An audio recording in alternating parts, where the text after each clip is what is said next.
Hello students. देखिए, आज सुबह जब मैं न्यूज़पेपर पढ़ रहा था, इंडियन एक्सप्रेस हुआ, द हिंदू या आसाम ट्रिब्यून में भी ज़्यादातर न्यूज़ जो है वो अमेरिका के प्रेसिडेंशियल इलेक्शन से रिलेटेड ही था। एक तो ये कि ट्रम्प जीत गए, तो फॉर्मली जीतेंगे जनवरी में, लेकिन it is clear now. Last week मैंने डिस्कस किया था प्रोसेस यूएस प्रेसिडेंशियल इलेक्शन का। तो दो स्टेप में होता है। वहाँ के सिटीजन्स जो हैं वो इलेक्टर्स चूज करते हैं, 538 इलेक्टर्स अलग अलग स्टेट को उनकी पॉपुलेशन के हिसाब से इलेक्टर्स एलोकेट किए जाते हैं, और फिर वो इलेक्टर्स जो हैं फिर प्रेसिडेंट को चुनते हैं। दो मेन प्रेसिडेंशियल कैंडिडेट थे, from Democrat party Kamala Harris and Republican से डोनाल्ड ट्रंप। तो मोर और लेस अब डोनाल्ड ट्रंप का जीतना तय है, क्योंकि जो रिपब्लिकन इलेक्टर्स हैं उनकी संख्या काफ़ी ज़्यादा है। ठीक है, तो he is now about to become US next president. वो ऑफिशियली जनवरी 2025 से वो आएंगे। तो इस कारण से कई सारे आर्टिकल्स में तो अब यही बताया गया कि डोनाल्ड ट्रम्प एंड ऑल की he defeats Kamala Harris in historic comeback and all. और भी जो आर्टिकल्स थे उसमें यही चर्चा थी कि उनके आने के बाद किस किस तरीके से पॉलिसी बदल सकती है, ग्लोबल ऑर्डर में क्या अंतर आएगा, इंडिया के इंटरेस्ट पे क्या असर पड़ेगा। तो पढ़ते पढ़ते पढ़ते पढ़ते मुझे कुछ और मिला ही नहीं। ठीक है, एक दो और न्यूज़ थे, जैसे पीएम विद्या लक्ष्मी स्कीम, छोटा है, फैक्चुअल न्यूज़ है। इस तरह के एक दो और छोटे छोटे न्यूज़ थे, लेकिन मेन यही था जिसका डिटेल एनालिसिस किया जा सके। तो मैंने सोचा कि क्यों ना आज चलिए थोड़ा डिटेल में डिस्कशन करते हैं, इंटरनेशनल रिलेशंस पर्सपेक्टिव से और इंडियन इकोनॉमी पर्सपेक्टिव से, दोनों से इम्पॉर्टेंट हो सकता है। तो डोनाल्ड ट्रंप अब आ चुके हैं। Formally he will be the next president again from January 2025, and he will remain president for next 4 years of the US, right? तो उनका जो पिछला रेजिम रहा है 2016 से लेकर के 2020 तक, उस टाइम में उन्होंने जो जो पॉलिसीज अडॉप्ट की, जो भी उनका अप्रोच था, उसको देख करके अब क्या आगे एक्सपेक्ट किया जा सकता है, उसी के बेसिस पे तमाम आज का डिस्कशन रहेगा। ठीक है, और यही है आज का न्यूज़पेपर एनालिसिस, क्योंकि और आज के न्यूज़पेपर में कुछ है ही नहीं। एक दो फैक्चुअल चीज़ें हैं जो मैं कल के न्यूज़पेपर एनालिसिस में डाल दूंगा। तो यही है हर पेज पे। मैंने आपको लास्ट वीक शायद से थर्सडे को ही एनालिसिस में बताए थे, अलग अलग स्टेट्स को पॉपुलेशन के बेसिस पे इलेक्टर्स अलॉटेड किए गए हैं, और टोटल 538 में से 270 वोट चाहिए होते हैं इलेक्टर्स के, और रिपब्लिकन्स को, यानी कि रिपब्लिकन कैंडिडेट डोनाल्ड ट्रंप को अब 270 से काफ़ी ज़्यादा दिख रहा है। मैंने एक कॉन्सेप्ट और बताया था, अनफेथफुल इलेक्टर्स। एक दो लोग पलट भी सकते हैं, ऐसा कोई कंपल्सन नहीं है कि रिपब्लिकन इलेक्टर है तो रिपब्लिकन कैंडिडेट को ही वोट करेगा, बट बहुत ज़्यादा ऐसा कुछ होने वाला है नहीं। तो now he is set to return. ठीक है, क्लियर मार्जिन है, he is set to return. कैसी पॉलिसी रहेगी, अलग अलग एनालिस्ट ने अपने अपने हिसाब से बोला है। शशि थरूर जी का ये कोट मुझे बड़ा अच्छा लगा, तो मैंने अलग से दे दिया है। आंसर राइटिंग में कहीं कंक्लूजन वगैरह में आप यूज कर सकते हैं। देखिए, शशि थरूर जी सिर्फ एक मेंबर ऑफ पार्लियामेंट नहीं है, वो इंटरनेशनल रिलेशंस के एक्सपर्ट भी हैं। कई सारी बुक उन्होंने इंटरनेशनल रिलेशंस पे लिखी है, और वो मिनिस्टर ऑफ स्टेट भी, एक्सटर्नल अफेयर्स मिनिस्ट्री में रह चुके हैं ड्यूरिंग यूपीए रेजिम। तो इंटरनेशनल रिलेशंस के एक्सपर्ट हैं, यूएन डिप्लोमेट भी रह चुके हैं। तो उनका कहना है कि ट्रंप इज वेरी ट्रांजैक्शनल, मतलब फ्री में कुछ नहीं मिलेगा। Will demand a pound of flesh for every pound he gives. तो he is going to be very tough bargainer, tough negotiator, right. देखते हैं, डोनाल्ड ट्रंप के पॉलिसीज को समझने की कोशिश करते हैं, किस तरह की पॉलिसीज उम्मीद की जा सकती है। देखिए, हम लोगों ने उसको सेग्रीगेट किया है, क्योंकि आंसर राइटिंग के लिए हम लोग को सेग्रीगेट करना पड़ता है। इकोनॉमिक पॉलिसीज कैसी हो सकती हैं, फॉरेन पॉलिसी में क्या हो सकता है। तो पहले इंडिया के पर्सपेक्टिव से देखेंगे कि क्या असर हो सकता है, फिर ग्लोबल ऑर्डर में देखेंगे। इंडिया के पर्सपेक्टिव से उनका रिटर्न ट्रम्प 2.0, और वो भी इकोनॉमिक इम्पैक्ट देखते हैं। कुछ पॉजिटिव पॉसिबिलिटीज भी हैं। देखिए, यूएस के पास भी बहुत सारा oil and natural gas reserve है, बट जनरली वो बहुत ज़्यादा प्रोडक्शन करता है नहीं, वो खुद ही इंपोर्ट करता रहता है। ठीक है, भारत तो इंपोर्ट करता है, भारत दुनिया का तीसरा सबसे बड़ा इंपोर्टर है, और हमारा 80% तक जो एनर्जी रिक्वायरमेंट है वो इंपोर्ट से मीट होता है। वो हमारी मजबूरी है क्योंकि हमारे पास बहुत ज़्यादा रिजर्व्स हैं नहीं। यूएस के पास रिजर्व्स हैं, दो उतने अच्छे क्वालिटी के नहीं हैं, बट नेचुरल ऑयल के खास रिजर्व्स अच्छे खासे। और ट्रम्प जब लास्ट टाइम भी प्रेसिडेंट थे तो वो इस आइडिया को बहुत ज़्यादा सपोर्ट करते थे कि हमें खुद का oil production, crude oil production बढ़ाना है। तो if US engages into more and more oil production, तो ग्लोबल मार्केट में ऑयल प्रोडक्शन बढ़ेगा, जिससे उम्मीद है कि oil prices will come down. और जब ऑयल प्राइसेस नीचे आएंगे तो सीधा सीधा फायदा भारत को होगा, क्योंकि इंडिया का लगभग 80% जो हमारा एनर्जी रिक्वायरमेंट है वो तो इंपोर्ट करके मीट करते हैं, तो हमारी फॉरेक्स रिजर्व में काफ़ी बचत होगी। तो एक पहला एडवांटेज है कि यूएस में everything now will be in the form of May only, because he is about to become president again, and then what kind of approach he is going to take, that is to be seen. But जिस तरीके का उनका पिछला अभी तक का approach रहा, उसके बेसिस पे ऑयल प्रोडक्शन वापस से बढ़ने की उम्मीद है, और उससे इंडिया को सीधा सीधा फायदा होगा।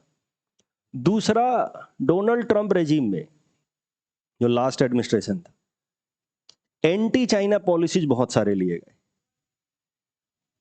मतलब कई सारे trade restrictions, trade war, currency war, all such names were given between US and China during Trump regime. उनके बाद भी ये कुछ हद तक कंटिन्यू रहा, लेकिन जो बिडेन ने काफ़ी हद तक इसको टेम्पर डाउन कर दिया था। ट्रंप के टाइम में he had openly taken anti China, specially economic policies में anti China approach, Chinese product के इंपोर्ट पे रिस्ट्रिक्शन। तो उसका फायदा इंडिया को मिल सकता है, बिकॉज इंडिया और चाइना के बीच में तो आप कह सकते हैं जीरो सम गेम जैसा सिचुएशन है। There loss in all probability is going to be our gain. So if Trump returns with the same approach of very stringent economic policies towards China, तो it might benefit India. तो ये दो positives हैं। Economic negatives अगर देखा जाए तो Trump Bharat को लेकर के भी कोई खास कंसिडरेट रहे नहीं है। इंडिया का भी ट्रेड सरप्लस है यूएस के साथ, इंडिया काफ़ी सारा सामान बेचता है, उसके रेस्पेक्ट में जो हम इंपोर्ट करते हैं यूएस से वो कम है, तो we earn overall forex reserve while doing trade with the US. और ट्रंप इसको लेकर के हमेशा से ही नाराज रहे। ट्रंप के रेजिम में हमेशा ही इंडियन कंपनियों के ऊपर इंटेलेक्चुअल प्रॉपर्टी राइट्स वायलेशन के एलिगेशंस लगते रहे।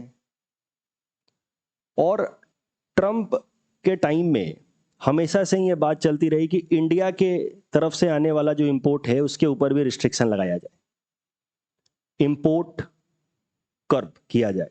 क्योंकि देखिए, आगे मैं एक टर्म इस्तेमाल करने वाला हूं, यहां पे ही लिखा है, Donald Trump will use this term again and again when he gets back, America first, American first. और यही कारण है कि वो इतने पॉपुलर हैं। क्योंकि देखिए, इकोनॉमिक क्राइसिस अमेरिका में भी है। 2007 के बाद से अभी तक अमेरिका पूरी तरह से उभरा नहीं है। Global financial crisis started from US only, and US has still now not emerged completely from that economic crisis, and youngsters are facing stress, economic stress in US till day. और उसी sentiment को आप कह सकते हैं cash on कर रहे हैं Donald Trump. American first, American youth उनको नौकरी में दूंगा, इंडियन प्रोडक्ट को मैं आने नहीं दूंगा। जिंगोइज्म भी हो सकता है, लेकिन यूथ इस आर्ग्यूमेंट को बाई कर रहे हैं, तो इसलिए वोट भी कर रहे हैं। तो आने वाले टाइम में फिर से बहुत बार सुनने को मिल सकता है, America first, no import from India and China, these countries they are benefiting from trade with us, उनके ट्रेड को रोकेंगे। तो भारत का तो वैसे भी ट्रेड सरप्लस है, तो उस पर भी निगेटिव इंपैक्ट देखने को मिल सकता है। सबसे ज्यादा जो चिंता का विषय हो सकता है इंडिया के लिए वो है H1B वीजा रेजिम। अच्छा, यहाँ पे मैंने एक बात मेंशन नहीं की है, आज किसी भी न्यूज़पेपर में उसकी चर्चा नहीं थी, बट एक जीएसपी सिस्टम होता है, जनरलाइज सिस्टम ऑफ प्रेफरेंस, ऐसा कुछ जीएसपी सिस्टम होता है, उसके बारे में 2-3 दिनों में चर्चा होगी ही मुझे लगता है। मतलब अमेरिका जो है वो भारत चाइना जैसे देशों को कुछ प्रेफरेंस देता रहा है ट्रेड में, right, GSP system. Donald Trump के रिजीम में जीएसपी सिस्टम में भी काफी ज्यादा रिस्ट्रिक्शन लगाया गया था, specially with respect to trade with India and China. आज कहीं भी चर्चा नहीं थी उस पर, तो मैंने भी डाला नहीं है, बट जीएसपी में चर्चा हम लोग 2-3 दिनों में न्यूज़पेपर एनालिसिस में करेंगे। तो ट्रेड रिलेटेड ही है कि GSP regime of US that allowed Indian companies to export more and more goods to America was curtailed during Trump regime and it is again expected to be brought down। ठीक है, H1B visa क्या है? देखिए, America की जो कंपनियां हैं उनको बहुत सारे टेक्नोक्रेट चाहिए होते हैं, आईटी फील्ड के एक्सपर्ट्स और भी साइंस या मेडिसिन फील्ड के एक्सपर्ट्स चाहिए होते हैं। इंडिया को इसका सीधा सीधा फायदा होता है क्योंकि इंडिया में कई सारे ऐसे प्रोफेशनल्स हैं इंजीनियरिंग के, मेडिकल के, जिनको यूएस में अपॉर्चुनिटीज मिल जाती है। आप सुनते ही हैं कि वो अमेरिका में काम करते हैं, अमेरिका में जॉब करते हैं। तो इस तरह के प्रोफेशनल जो अमेरिका में जाते हैं उनको जो जनरली वीजा मिलता है उस वीजा का नाम है H1B वीजा।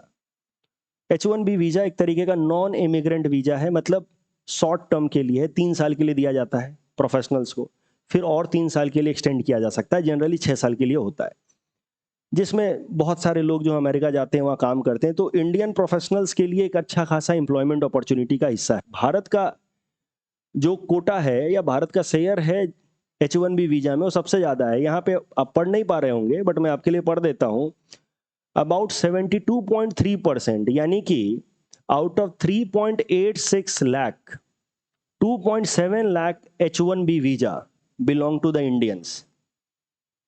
हर साल लगभग 2,20,000 इंडियंस H1B वीजा का फायदा उठाते हैं और अमेरिका में अलग अलग बेहतर एम्प्लॉयमेंट अपॉर्चुनिटीज को एक्सप्लोर करते हैं।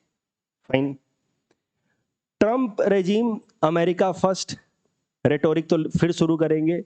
अब देखिए रेटोरिक ही है क्योंकि आप हमारे एक्सपर्ट्स को इसलिए नहीं बुला रहे हैं क्योंकि आप हमारे ऊपर कोई एहसान कर रहे हैं, आपको जरूरत है, आपके यहाँ है नहीं वैसे एक्सपर्ट्स, इसलिए बुला रहे हैं, राइट। लेकिन पॉपुलिज्म तो पॉपुलिज्म है, जनता को खुश करना है जो वोटर्स हैं कि हम उनको आने नहीं देंगे, राइट, इससे आपको फायदा होगा।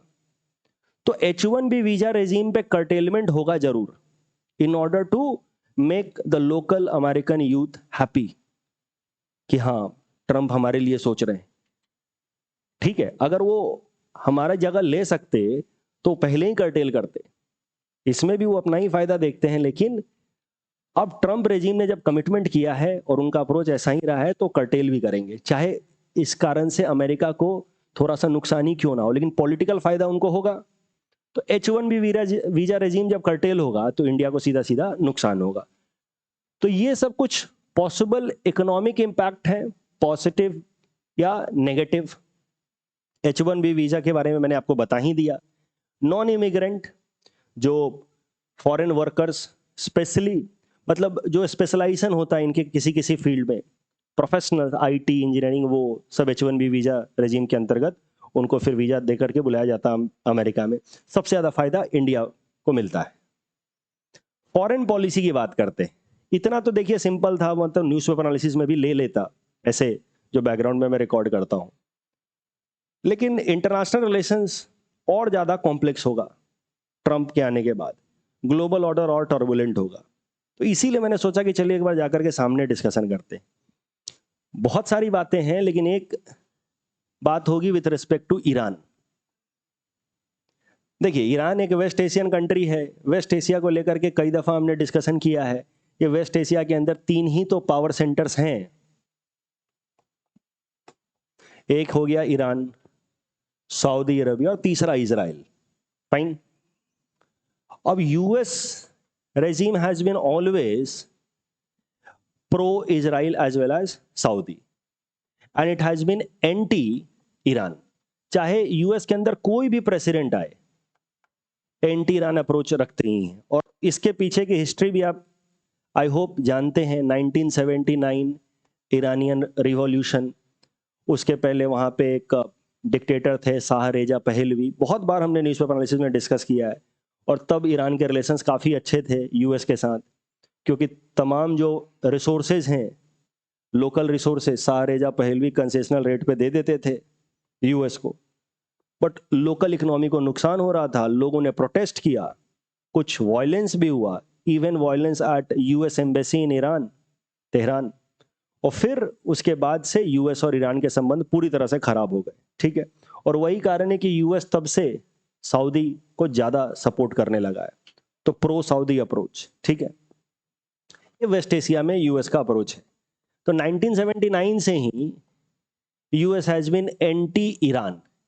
तो यूएस के अंदर चाहे कोई भी एडमिनिस्ट्रेशन आए, चाहे वो ओबामा का टाइम हो, डोनाल्ड ट्रंप का हो, या फिर बिडेन का हो, no administration is going to have direct friendly relation with Iran. All of them are going to maintain some sort of hostility, but Donald Trump took the level of hostility to next stage. Donald Trump का कैसा है, मैं in his first regime 2016 to 20 में Donald Trump ने Iran के ऊपर कई सारे ट्रेड सैंक्शंस लगाए।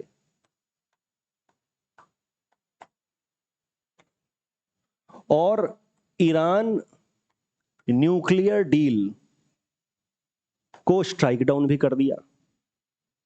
ये मामला समझिए। देखिए,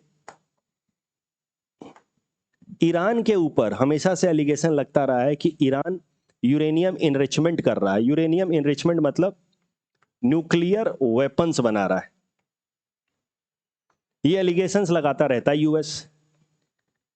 और चूंकि Iran NPT, nuclear non proliferation treaty का सिग्नेटरी है, इसीलिए ईरान के ऊपर ट्रेड सैंक्शंस लगने चाहिए। ऐसी बातें हमेशा ही यूएस ग्लोबल फोरम्स में करता रहता है। अब न्यूक्लियर वेपन तो हमारे पास भी है, वी ओपनली एक्सेप्ट कि we have nuclear weapon, but we are not signatory of NPT, so there is no ground to criticise us कि हमने बनाया है और हमने साइन भी नहीं किया। एनपीटी क्या है? एक इंटरनेशनल ट्रीटी है जिसके हिसाब से 1 जनवरी 1967 से पहले जिन देशों ने न्यूक्लियर वेपन डेवलप कर लिया, they are allowed to have nuclear weapon for the time being. और वो वही देश हैं P5 कंट्री जिनके पास यूएनएससी में परमानेंट मेंबरशिप है। उसके अलावा other countries are not allowed to have और allowed to develop nuclear weapon. तो ईरान न्यूक्लियर वेपन डेवलप कर रहा है, ऐसे एलिगेशंस हमेशा से यूएस लगाता रहा ईरान को बैकफुट पे लाने के लिए, कॉर्डन करने के लिए। और टाइम टू टाइम वो इसी ग्राउंड पे सैंक्शंस लगा देता है। तो 2012 में सैंक्शंस लगाए ईरान पे, सैंक्शंस कि हम तुम्हारे साथ ट्रेड नहीं करेंगे और तुम्हारे साथ जो भी ट्रेड करेगा हम उसके साथ भी ट्रेड नहीं करेंगे। अब इंडिया के लिए प्रॉब्लम हो जाती, ठीक है। India has to maintain ties with Iran. West Asia में India has to maintain balance. Iran, Saudi और इजराइल तीनों के बीच में बैलेंस मेंटेन करना है। तो 2012 में ट्रेड सैंक्शंस लगाया गया इसी ग्राउंड पे कि ईरान न्यूक्लियर वेपन बना रहा है, नॉन प्रोलिफरेशन ट्रीटी का वायलेशन कर रहा है। ईरान के अंदर इकोनॉमिक क्राइसिस आने लगी। अब ओबामा जो है वो थोड़े मॉडरेट हैं, उनको विजनरी भी आप मान सकते हैं। किस सेंस में मैं कह रहा हूं समझिए। देखिए, लीडर्स को पता होता है कि किस हद तक सामने वाले को मुझे दबाना है। एक लिमिट से ज्यादा अगर आप किसी को भी रिप्रेस सप्रेस करेंगे तो वो फिर फाइट बैक करेगा, ठीक है।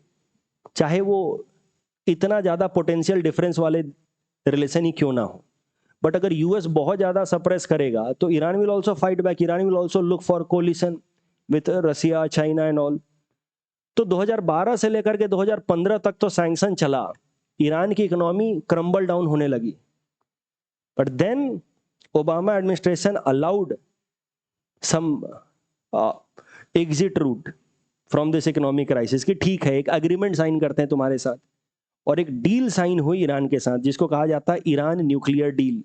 इसी डील को P5+1 डील भी कहते हैं।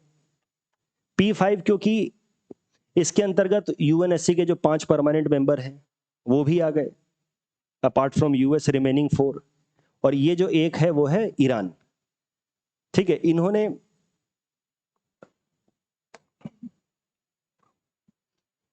ईरान तो देखिए P5+1, ईरान तो 7वां देश है, ये एक है Germany, this 1 stands for Germany, ठीक है। तो P5 US, UK, Russia, China, France, +1 Germany signed an agreement with Iran. तो टोटल 7 मेंबर्स हैं, P5+1, 6 countries, and Iran signed this Iran nuclear deal in 2015। And this was, जैसे pressure cooker में safety valve होता है ना, कि दबाव बनाया और फिर खुद ही सेफ्टी वाल्व से प्रेशर रिलीज कर दिया। तो ओबामा एडमिनिस्ट्रेशन ने दबाव बनाया 2012 में सैंक्शंस लगा करके, और 15 में ये न्यूक्लियर डील साइन करके वो दबाव हटा भी दिया ईरान के ऊपर, क्योंकि एक लिमिट से ज्यादा आप दबाव दोगे तो वो फिर आपके इंटरेस्ट को ही हैम्पर करेगा। Iran will look to fight back. तो ये ईरान न्यूक्लियर डील वही प्रेशर रिलीज करने का तरीका था कि ठीक है, हम टाइम टू टाइम तुम्हारे यहाँ पे सर्विलेंस करेंगे, देखेंगे तुम्हारे न्यूक्लियर जो प्रोग्राम्स चल रहे हैं कि वो सिविलियन पर्पस से चल रहे हैं कि नहीं, कहीं वहाँ पे ज़्यादा इनरिचमेंट तो नहीं हो रहा, कहीं वेपन तो नहीं बन रहा। Iran agreed to that, and P5+1 deal या फिर Iran nuclear deal was signed, और उसके बाद ट्रेड सैंक्शंस हटा लिए गए। तो यही होता है इंटरनेशनल रिलेशंस में, दबाव बनाइए, इसके पहले कि सामने वाली पार्टी जो है फाइट बैक करने का सोचे, दबाव हटा लीजिए। तो इंटेलिजेंट लीडर्स तो ऐसे ही करते हैं, ठीक है। ओबामा ने तो ऐसा किया। Now Trump regime started 2016। Trump has been मतलब वेरी एब्रप्ट। उनकी सोच कुछ ना कुछ होगी जरूर, लेकिन बहुत सारे लोगों के, बहुत सारे एक्सपर्ट्स के समझ से ऊपर है कि क्या सोच रहे हैं। ईरान के ऊपर इंटेंस प्रेशर बनाना शुरू किया, ईरान न्यूक्लियर डील से विड्रॉ कर लिया यूएस ने अकेले, बाकी 5 मेंबर्स बने रहे, यूएस विड्रॉ। अब यूएस विड्रॉ किया तो पूरा का पूरा डील कोलैप्स कर गया। आर्ग्यूमेंट जो भी था कि नहीं, हमें लगता है कि ईरान अभी भी हमें धोखा दे रहा है, झूठ बोल रहा है, वो चोरी छुपे इनरिचमेंट कर रहा है, ऐसा हमें लग रहा है। ट्रम्प की बातें ऐसी ही रहती हैं कि हमें लगता है कि धोखा दे रहा है वो, और डील जो है वो तो 2030 तक ही है ना, उसके बाद का क्या।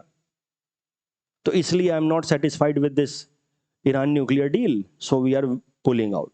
And then again trade sanctions over Iran. इसका इतना बुरा इंपैक्ट हुआ इंडिया के लिए कि ईरान पूरी तरह से क्रम्बल डाउन करने लगा। तो ईरान के पास अब एक ही ऑप्शन था, चाइना के साथ अलाइन होना, and this opened gates for China to have its footprint in West Asia. Otherwise Iran has cultural synonymity with India. Bharat और ईरान मतलब कल्चरली भी एक साथ है, अलाइंड है। चाइना के साथ उसका कोई बहुत ज्यादा अच्छे संबंध नहीं थे, लेकिन ट्रम्प रेजिम ने इतना प्रेशराइज किया ईरान को कि धीरे धीरे ईरान जो है वो इंडिया से दूर जाने लगा और प्रो चाइना होने लगा, और यही तो चाइना ढूंढ रहा था। इसी तो फॉरेन पॉलिसी में क्या असर पड़ेगा भारत के पर्सपेक्टिव से आफ्टर ट्रम्प रिटर्न। तो वैसे तो हर एक US administration maintains hostile relations with Iran, but Trump ने अपने पहले रेजिम में भी एक्सट्रीम एंटी ईरान अप्रोच रखा था, and that made it difficult for India to balance relation between the two. और सऊदी और ईरान के बीच में भी रिलेशन बैलेंस करने में भारत के लिए तकलीफ हुई। तो India always believe in balancing approach. हम अब तो एक नया टर्म भी है, क्या, विश्व बंधु। तो हम किसी से दुश्मनी नहीं चाहते, इसके लिए मल्टी अलाइनमेंट अप्रोच, हिंदी में हमारे एक्सटर्नल अफेयर्स मिनिस्टर है जयशंकर साहब कहते हैं विश्व बंधु, राइट। तो हम लोग बैलेंस रखना चाहते हैं। लेकिन ट्रम्प जो है, सी जिनपिंग भी वैसे ही हैं, एक्सट्रीम अप्रोच। ट्रम्प भी वैसे ही हैं, माई वे और highway. That makes it difficult for India to maintain और practice its policy of multi alignment, विश्व बंधु। इंटरनेशनल रिलेशंस में कभी भी मतलब ऐसे ये टर्म लिखने के लिए नहीं है, एकदम पर्सनल नहीं लेना है चीजों को, ठीक है, कि नहीं हम ईरान को बर्बादी कर देगा, ऐसे नहीं होता है। किसी को आप बहुत ज्यादा प्रेशराइज करेंगे तो it is going to negatively impact you also and your allies also. तो बिडेन के टाइम में भारत के लिए फिर से एक बैलेंस करने का तरीका मिल गया, क्योंकि Biden again tone down his intensity against Iran, तो बैलेंस कर लिया। ट्रम्प के टाइम में हुआ क्या था, देखिए आपको एक बात तो पता होगी, मैं उम्मीद कर रहा हूं कि इंडिया को ईरान ने अपना जो चाबहार पोर्ट है ईरान का, उसका एक टर्मिनल, शाह बहस्ती टर्मिनल को डेवलप करने का कॉन्ट्रैक्ट दिया।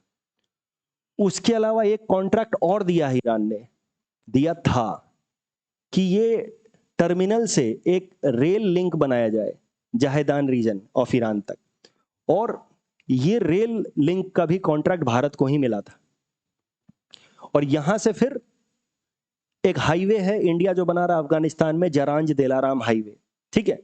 तो कहीं ना कहीं ये जो चाबहार पोर्ट टर्मिनल डेवलपमेंट, ये rail project and Zaranj Delaram highway, ये भारत के इंटरेस्ट के लिए बहुत जरूरी थे, because it provides India accessibility to Afghanistan without depending over Pakistan. और अफगानिस्तान के अंदर एक्सेसिबिलिटी हमारे लिए जरूरी है क्योंकि हमने अफगानिस्तान में बहुत सारा इन्वेस्टमेंट कर रखा है, ठीक है। हम तालिबान के साथ भी अच्छे संबंध बनाए रखना चाहते हैं, साथ ही साथ हम नहीं चाहते कि अफगानिस्तान पूरी तरह से प्रो पाकिस्तान हो जाए even after return of Taliban, क्योंकि अगर वो प्रो पाकिस्तान हो गया तो हमेशा से एक डर बना रहेगा कि वापस से cross border terrorism specially in Jammu Kashmir region बढ़ जाएगा। और अफगानिस्तान और पाकिस्तान और ईरान, ये रीजन है गोल्डन क्रेसेंट वाला, गोल्डन क्रेसेंट एंड उड़ता पंजाब में रिलेशन है, सीधा सीधा रिलेशन है, मतलब क्रॉस बॉर्डर ड्रग ट्रैफिकिंग। तो भारत नहीं चाहता है कि अफगानिस्तान प्रो पाकिस्तान हो, इसीलिए हम चाहते हैं कि पाकिस्तान से हमारी कनेक्टिविटी बनी रहे, अफगानिस्तान से कनेक्टिविटी बनी रहे विदाउट डिपेंडिंग अपॉन पाकिस्तान। और पाकिस्तान चाहता है कि तुम्हें हम एक्सेसिबिलिटी नहीं देंगे, फाइन। इसीलिए ये पोर्ट टर्मिनल डेवलपमेंट जो हमें मिला, ये रेल लिंक और ये हाईवे जो भारत ने डेवलप किया, these three are important projects for India strategic interest point of view, cross border drug trafficking या क्रॉस बॉर्डर टेररिज्म, दोनों को रोकने के लिए। लेकिन 2016 में Trump came to power, anti Iran approach. Anti Iran approach का मतलब यह हुआ कि अब भारत की कंपनियां घबरा रही हैं कि मैं अगर ये रेलवे लिंक डेवलप करने में बहुत प्रोएक्टिवली काम करता हूं तो हो सकता है कि अमेरिका मेरे ऊपर सैंक्शंस लगा दे। अब भारत को कॉन्ट्रैक्ट मिला है ये पोर्ट डेवलप करने का, रेल लिंक डेवलप करने का, लेकिन डेवलप तो भारत की इंफ्रास्ट्रक्चर कंपनियां ही करेंगी ना। अब ये इंफ्रास्ट्रक्चर कंपनियां जो है प्रोजेक्ट को लेने में घबरा रही हैं कि अगर हम ये प्रोजेक्ट को इंप्लीमेंट करते हैं तो क्या पता अमेरिका हमारे ऊपर सैंक्शंस लगा दे। और भारत सरकार के ऊपर कोई सैंक्शंस थोड़ी लगाता है, economic sanctions means what, ultimately it will be on the companies. तो infrastructure companies we are not willing to take project, no company, forget company from India, other foreign companies also, Bechtel and all, we are not willing to take the project. No, we will not be taking project in Iran. Iran got frustrated. Iran ने ये वाला contract Bharat से छीन लिया, rail link develop करने वाला contract छीन लिया। पोर्ट डेवलपमेंट का प्रोजेक्ट अभी भी हमारे पास रहा, ठीक है, लेकिन ये तो मेजर कनेक्शन था ना, बिना रेल के पोर्ट डेवलप करके करोगे क्या? तो rail link development now does not remain with India, ठीक है। ये हुआ 2020 में। Thankfully, whatever way we would see, कि ट्रंप सेकेंड पार्ट के लिए, अपने सेकेंड टर्म के लिए रिटर्न नहीं हुए उस टाइम में। अदरवाइज मुझे लगता है कि ये भी हमारे हाथ से चला जाता, क्योंकि इस टर्मिनल को डेवलपमेंट में भी कोई बहुत ज्यादा प्रोग्रेस था नहीं। तो ईरान फ्रस्ट्रेट होकर के रेलवे वाला प्रोजेक्ट छीन लिया। बातें चल ही रही थी कि अब ये भी छीन लेंगे, लेकिन Trump could not return to power. Biden returned or coming to US administration, toning down anti-Iran hostility from US side, allowed India to complete this project. ठीक है, तो ये प्रोजेक्ट हमारे पास रह गया। ये ट्राइलेटरल प्रोजेक्ट ईरान, इंडिया और अफगानिस्तान के बीच में था। 2016 में फाइनलाइज हुआ ये रेल प्रोजेक्ट, लेकिन कुछ भी इसमें प्रोग्रेस नहीं हो पाया। तो पॉइंट ये है फॉरेन पॉलिसी पर्सपेक्टिव से कि ट्रंप का रिटर्न, एंटी ईरान अप्रोच वापस से नेक्स्ट लेवल पे जाएगा अमेरिका का, जो इंडिया के लिए अपने रिलेशंस बैलेंस करने में काफी प्रॉब्लम्स क्रिएट कर सकता है। उसके अलावा पहले भी क्या प्रॉब्लम्स हो चुकी हैं ट्रंप के टाइम में, कि भारत ईरान से दूर हुआ, प्रोजेक्ट्स नहीं इंप्लीमेंट कर पाया, रेलवे लिंक हमारे हाथ से प्रोजेक्ट निकल गया, और Iran got frustrated and it agreed for a 400 billion agreement, economic agreement with China. और चाइना के लिए पूरी तरह से आप कह सकते हैं कि वेस्ट एशिया में अपॉर्चुनिटीज खुल गए। आपको पता है कि China engaged into a kind of truce agreement also between Iran and Saudi Arabia. So China has become a new friend of all the major players in West Asia. Israel को छोड़ दीजिए, Israel is तो considered as outpost of US in West Asia, but Iran और Saudi Arabia दोनों आजकल pro China approach दिखा रहे हैं, और उसके पीछे कहीं ना कहीं ट्रंप एडमिनिस्ट्रेशन का एक्सट्रीम अप्रोच रिस्पॉन्सिबल था। ठीक है, ये $400 बिलियन का प्रोजेक्ट, और चाइना हमारी तरह प्रोजेक्ट नहीं इंप्लीमेंट करता। When Chinese do take up a project they go hammers and tongs. ठीक है, हम लोग को क्या होता है, ये एक वीकनेस है हमारे साइड में, हमें प्रोजेक्ट मिल जाता है, 2-3 साल तक पेपर पे रहता है प्रोजेक्ट, फिर हम जाते हैं इनॉग्रेशन करते हैं ठीक है, फिर 1-2 साल तक हम आराम करते हैं, धीरे धीरे हमारा काम होता है। तो हमारा नाम है, इंडिया को कहीं जाता है elephant, Chinese are known as dragon, so they move at a fast pace. तो वो लोग अपना $400 बिलियन के तमाम इकोनॉमिक प्रोजेक्ट्स ईरान में डेवलप कर रहे हैं। तो सऊदी को भी लग रहा है क्या चाइना के साथ भी बैलेंस मेंटेन करना चाहिए, that could be an economic interest. In this year only I told you कि petro dollar agreement has expired US के साथ, 50 इयर्स का एग्रीमेंट था 1974 से 2024, and it has not been extended by Saudi Arabia, right. That clearly says कि even Saudi is looking for options, और जब वो यूएस से डाइवर्ट होगा तो कहां जाएगा, प्रो चाइना होगा। एंड इफ चाइना, मतलब Iran and Saudi both becomes pro China, तो इंडिया के लिए तो वेस्ट एशिया की सारी पॉसिबिलिटीज ही खत्म हो जाएंगी। And now this threat is going to become stronger because Iran, anti Iran approach तो डोनाल्ड ट्रंप लेके रहेंगे, very high intensity anti Iran approach. ठीक है, उस टाइम में भी ऐसे इमेजेस कार्टून्स बनते थे। ये तो मैंने खाली एक वीडियो था, ये शी जिनपिंग और मोदी जी बॉक्सिंग कर रहे हैं, ईरान कप ट्रॉफी की तरह है, ठीक है, and Xi Jinping is winning. ये उस टाइम का इमेज है because of Trump's approach. So this में हैपन अगेन। तो ये तो हो गया इंडिया के पर्सपेक्टिव से। अगर जल्दी रिवाइज करें तो हमने 2 पर्सपेक्टिव से देखा, economy and foreign policy. Economy में एंटी चाइना अप्रोच अगर लेते हैं, चाइना के ऊपर लिमिटेशंस लगाते हैं तो भारत के लिए फायदा है, ऑयल प्रोडक्शन बढ़ाते हैं तो भारत के लिए फायदा है, लेकिन H1B वीजा रिजीम को लेकर के फिर से स्ट्रिंजेंट होते हैं तो नुकसान है। उसके अलावा इंडिया से आने वाले इंपोर्ट को लेकर के अगर रिस्ट्रिक्शंस लगाते हैं तो भारत के लिए नुकसान है। फॉरेन पॉलिसी में भारत के लिए मेन कंसर्न है ईरान फैक्टर। उसी से दोनों पॉइंट्स हमने देखे हैं, बहुत ज्यादा मैंने आज नहीं डील किया है Iran factor. Trump is going to take hostility against Iran at new level. It will make difficult for India to balance its ties with Iran, and it will allow China to strengthen its footprint in West Asia. And I have already told you कि India has a kind of zero sum game with China. हमारी foreign policy का कोई भी answer, आप जो भी answer लिखना है लिख लो, 5 सवाल अगर इंटरनेशनल रिलेशंस के आए, 5 आंसर्स लिख लो, और डायस्पोरा वगैरह पे नहीं है तो बिना चाइना के आंसर कंप्लीट नहीं हो सकता। China factor is bound to come, right. तो China is one of the important determinant in our foreign policy making. तो वेस्ट एशिया में चाइना का फुटप्रिंट ये स्ट्रॉन्ग करेगा, इंडिया के लिए वापस एक प्रॉब्लम होगा, वो बॉक्सिंग वापस से शुरू होगी। अब ग्लोबल ऑर्डर में बात की जाए, इंडिया को छोड़ देते हैं, ओवरऑल ग्लोबल ऑर्डर का अप्रोच देख लिया जाए तो ट्रंप की पॉलिसी जो है अगेन थोड़ी सी अंडरस्टैंडिंग से बियॉन्ड है। एक तो मैंने आपको बताया ईरान न्यूक्लियर डील से विड्रॉ कर लिया। देखिए, धमकाना एक बात होती है कि मैं विड्रॉ कर लूंगा, सामने वाले को प्रेशराइज करना अलग बात होता है, विड्रॉ कर लेना दूसरी बात होती है, ठीक है। पेरिस एग्रीमेंट से वापस विड्रॉ कर लिया।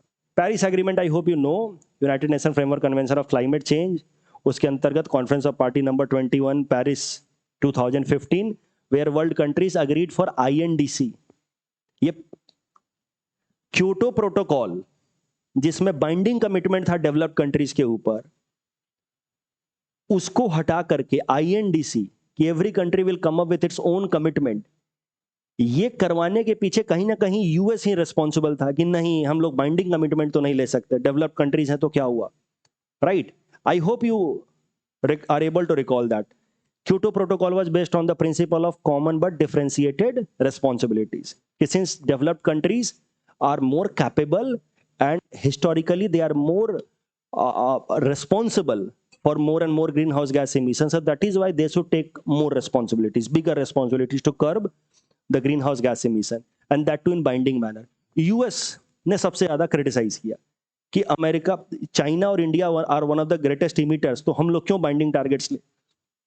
तो क्योटो प्रोटोकॉल को छोड़ करके, यानी कि बाइंडिंग टारगेट्स को छोड़ करके इंटेंडेड नेशनली डिटरमाइंड कंट्रीब्यूशन कि every country will make voluntary contribution, ये अप्रोच लिया गया यूएस के ही इंसिस्टेंस पे, and then Trump regime withdrew from Paris climate deal also. क्या?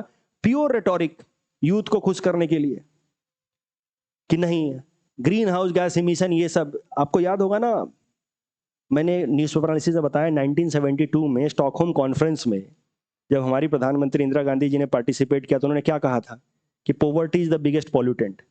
मतलब ग्रीन हाउस गैस इमिशन वगैरह वो सब ठीक है, लेकिन इंडस्ट्रियल डेवलपमेंट को रोक नहीं सकते।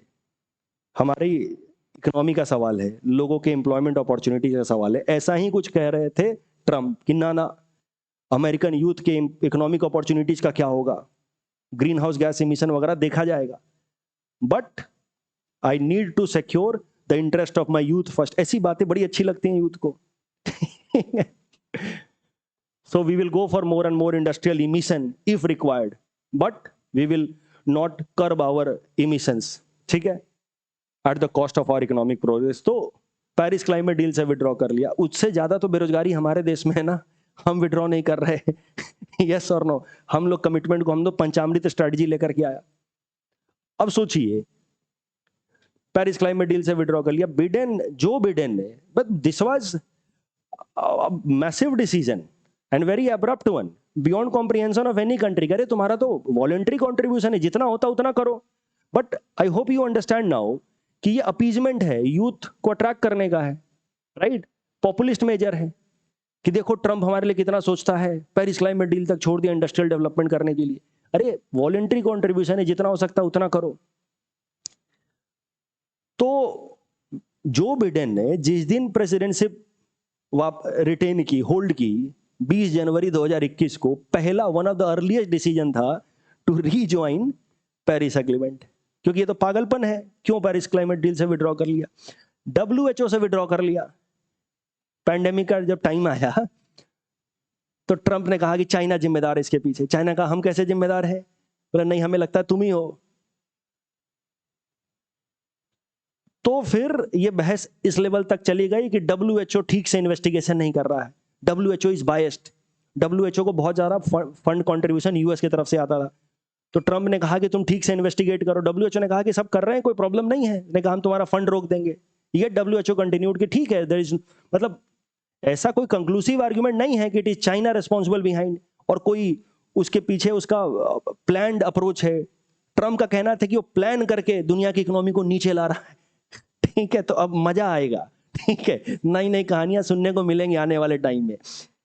तो ट्रंप का कहना था कि मुझे भरोसा है कि चाइना ने जानबूझ करके दुनिया की इकोनॉमी को नीचे गिराने के लिए ये वायरस को बनाया है और दुनिया में स्प्रेड किया, क्योंकि चाइना में तो कुछ नहीं हो रहा। ठीक है, प्रेसिडेंट, वो भी यूएस प्रेसिडेंट से इस तरीके का ब्लैटेंट एलिगेशन आप एक्सपेक्ट नहीं करते in general, and that too without any conclusive proof. ठीक है, तो डब्ल्यूएचओ पे गुस्सा फूटा कि तुम इन्वेस्टिगेट करो। डब्ल्यूएचओ ने कहा ऐसा कुछ भी नहीं है, डब्ल्यूएचओ से विड्रॉ कर लिया, फंडिंग बंद कर दी। When WHO needed the fund most during a pandemic time, withdrew. WTO, World Trade Organization, को Trump would never say World Trade Organization, he would always refer it as World Worst Trade Organization. ये बड़ी अच्छी बात है। देखिए, WTO formation में कहीं ना कहीं सबसे बड़ा फैक्टर यूएस ही रहा है। 1991 एंड ऑफ कोल्ड वॉर, आप लोग तो पीएसआईआर के स्टूडेंट, आप समझ रहे हैं ना। तो वॉशिंगटन कंसेंसस, ठीक है, and then global trade should be promoted and that is why WTO was created. So when US was in the dominant position to do more and more export and earn forex reserve. So that time it was in favor of globalization and international trade. But with rise of China, अब US को डर लग रहा है कि more and more liberal international trade से हमारा नुकसान होगा. सो यूएस ये विड्रॉ नहीं किया था, but he would often threaten कि I am planning to withdraw from WTO. And if US withdraws, the world's largest economy withdraws from the trade organization, so that trade organization will become meaningless. So most probably Trump would withdraw from Paris Treaty again. This time जो काम अधूरा रह गया था, he may do it, and then there is going to be more turbulence in global order. ठीक है, इसके पीछे लोकल पॉलिटिक्स ज्यादा रिस्पॉन्सिबल है, यूथ को खुश करना ज्यादा बड़ा एजेंडा है. WTO से विड्रॉ कर लेने से सिर्फ कोई बहुत ज्यादा फायदा होने वाला है नहीं, अमेरिका को नुकसान ही होगा. येट जो लोग चाहते हैं वो होता है. तो प्लेटो ने क्या कहा, democracy worst form of government. कभी कभार वो दिख जाता है, राइट, बिकॉज लोग जो चाहते हैं पॉपुलिज्म, राइट. ये दो क्वेश्चन है जैसे मैं देता हूं PDF में, आप लोग देख लेना. आज के लिए प्रीलिम्स प्रैक्टिस क्वेश्चन है ये. मेंस क्वेश्चन ये है, हो सकता है सीधा सीधा नाम लेकर के ना पूछे, न्यू प्रेसिडेंट या न्यू एडमिनिस्ट्रेशन ऑफ यूएस ऐसे करके पूछे. मैंने सीधा सिंपल प्रश्न बना करके दे दिया, रिटर्न ऑफ डोनाल्ड ट्रंप किस तरीके का टर्बुलेंस क्रिएट कर सकता है ग्लोबल ऑर्डर में. शशि थरूर जी का जो कोट है ना, वो आप कंक्लूजन में याद रखना. ऐसे प्रश्न आने की उम्मीद है, तो एक कंक्लूजन याद रखना, ट्रंप इज वेरी ट्रांजैक्शनल, एक पैसा फ्री का नहीं देगा. और ये वाली बात अब जरूर लिखना, ट्रंप की पॉलिसी में अमेरिका फर्स्ट. ठीक है, मतलब extreme national interest. Otherwise US stands for मतलब I have given that term, US stands for multilateralism. Somewhere I have given multilateralism, global order. ठीक है, but Trump unilateralism, self interest, America first, extreme national interest. Fine. So that is now going to be seen again in US approach. तो मुद्दा ये है कि अभी आने वाले टाइम में थोड़ा मजा आएगा. On the lighter note I am saying कि नई नई नई नई चीजें सुनने को मिलेंगी. ऐसा हो गया, इंडिया के लिए प्रॉब्लम्स भी है. कल का जो क्वेश्चंस थे उसका जवाब भी मैंने दे दिया है, कोई ज्यादा कठिन सवाल तो थे नहीं. ठीक है, ये PDF में आपको लिंक में दे दूंगा. फाइन, चलिए आज के लिए इतना ही. Thank you everyone.